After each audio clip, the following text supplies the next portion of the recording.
we're playing tomorrow against Benin. It's a tough match tomorrow. As we have lost the last match, we should win tomorrow. The team is in a good mood still, me too, and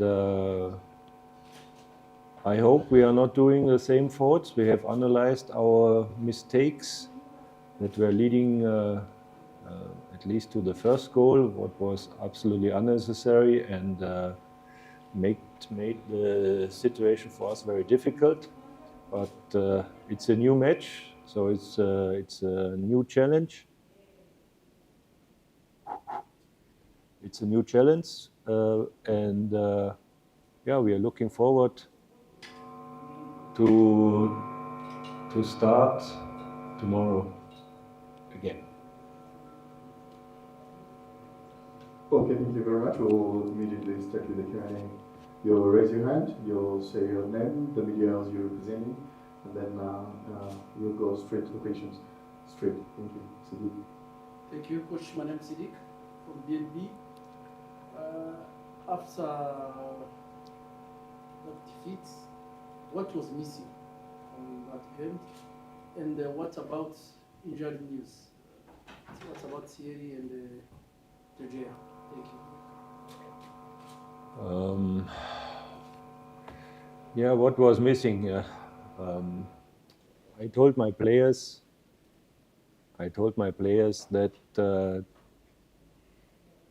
on this level you will be punished if you are not following the instructions and that you are not doing things as we talked about, and that's happened, or that's what happened in the last match, and we discussed about these situations, and I hope that we won't make these mistakes again, because if you make mistakes, as I said, on this level, then it's quick that you get one goal, and if you are having one goal, then it is also not easy to equalize or to come back out of different reasons. The other team is sitting back and is waiting for counterattacks.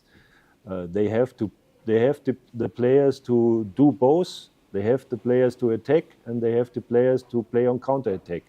So it's a very good team we are playing against. And about the injured players, as it looks like Georgia may be fit. With Mansi, the situation is not as bad as we thought it could be, but it is probably not possible that he can start. Now we go straight to the next question. Next question, please. We also have the team captain. So if there's no question, we move. Question. Yes. Thank you. My name is Dylan. I'm from Benin Times. So, I would like to ask you this question. We really have seen what I can call mistakes in our defensive team. Maybe we have those guys Tinga Valenda and other, but we have this guy of Benin who is always scoring head goals. What can we expect in this match, as a correction on that level? I'm not sure if I got your question right. The question is, we really have tall guys in the defensive front of our team, but we always have this guy called Steven from Benin who is always scoring the head goals against. Steve, yeah. Yeah.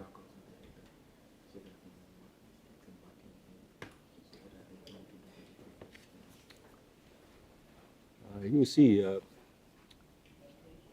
it was not a mistake in marking him, or it was. Sure, there was one player who was not taking his job, And that's why this number 9, Monnier, was getting to more or less a free header. This is the big mistake. So somebody thought he has to do something else. I don't know what. For sure, it was not the right thing he was doing.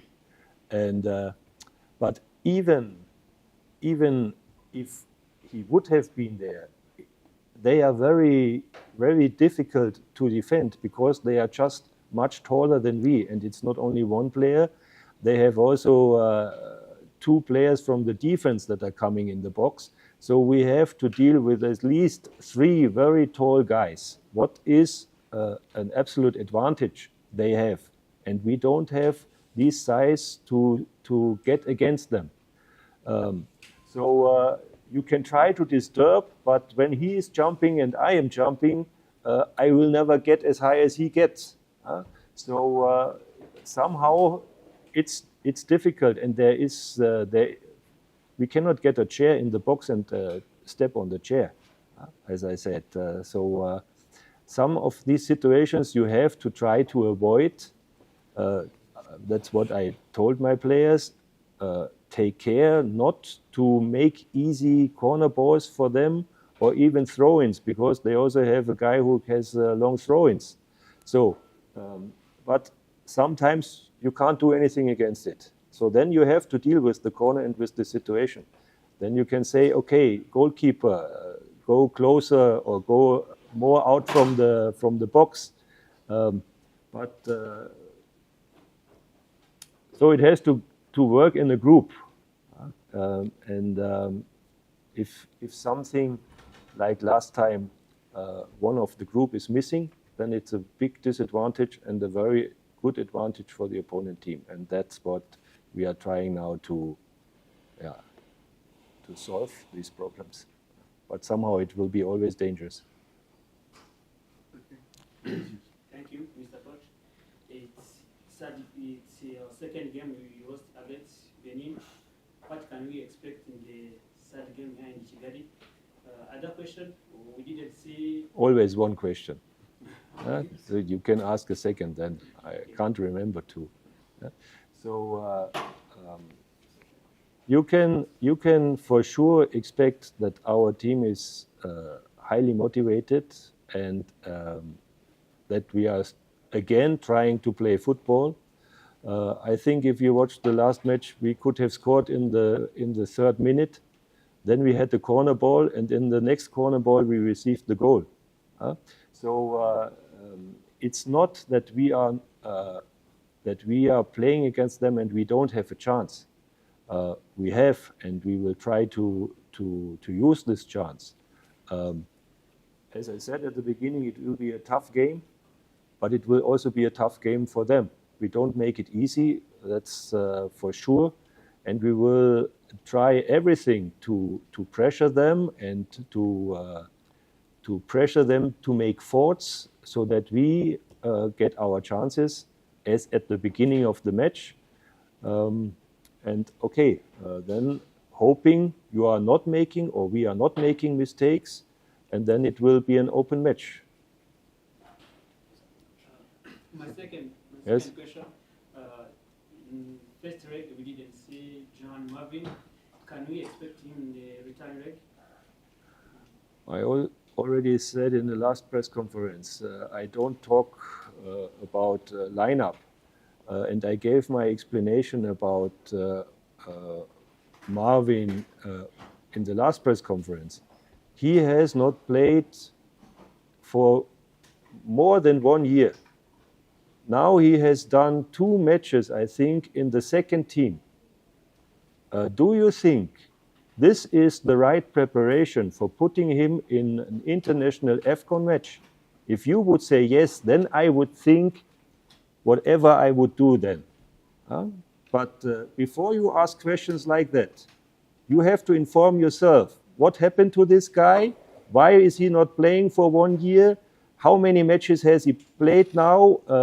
Where has he played these matches? And then normally this question is not making much sense. So I told you, I'm inviting this guy to give him a chance to get in contact with the team, that the team is getting contact to him, to see how he is in general has he talent or not? I told you he is a talented guy, but he is, because of these reasons, he can't be fit for a match. It's impossible. There's nothing to add, I think. Thank you. What about Emmanuel Mancini? It was a tactical aspect? Emmanuel. Yes.